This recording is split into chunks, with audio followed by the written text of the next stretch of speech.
Hello friends, வணக்கம். Welcome to யாழ் நிலா சமையல். இன்னைக்கு ராகி ஆனியன் பகோடா பார்க்க போறோங்க. தேவையான பொருட்கள் என்னென்னு பார்த்துலாம். 1 கப்பு ராகி மாவு, பெருங்காயத்தூள், உப்பு, கருவேப்பிலை, கொத்தமல்லி, இஞ்சி, பச்சை மிளகாய், பெரிய சைஸ் வெங்காயம் 2. இப்போ பகோடாக்கான மிக்சிங் எப்படின்னு பார்த்துடலாம். 1 கப்பு ராகி மாவு,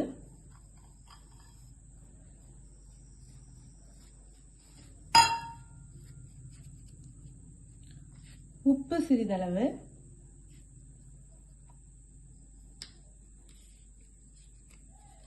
பெருங்காயத்தூள்,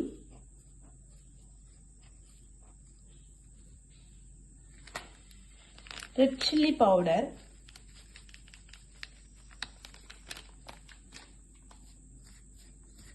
கொஞ்சம் கொஞ்சமா தண்ணி சேர்த்து மாவை கொஞ்சம் மிக்ஸ் பண்ணிக்கணும்.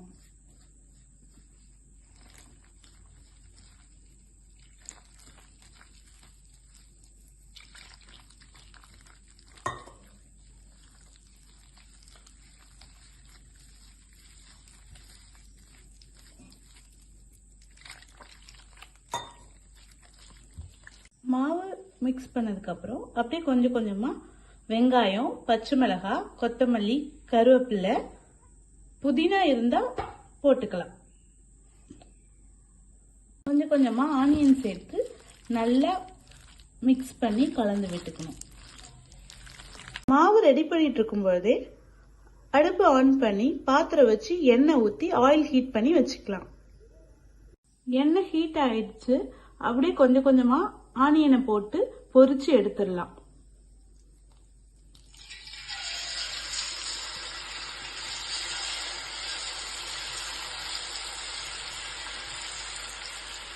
நாங்க இதுல சுத்தமான கடலை எண்ணெய் தான் யூஸ் பண்ணிருக்கோம். உங்களுக்கு என்ன எண்ணெய் தேவையோ அதை நீங்க யூஸ் பண்ணிக்கலாம். அடுப்பை ரொம்பவும் சிம்ல இல்லாம மீடியமான ஃப்ளேம்ல வச்சு நல்லா வேக வைக்கணும்.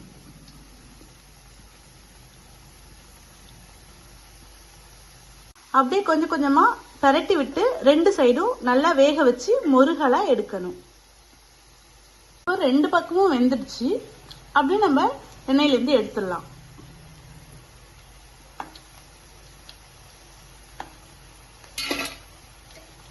பாருங்க, எடுக்கும் போதே நமக்கு அந்த கிறிஸ்பி சவுண்ட் நல்லா கேக்குது.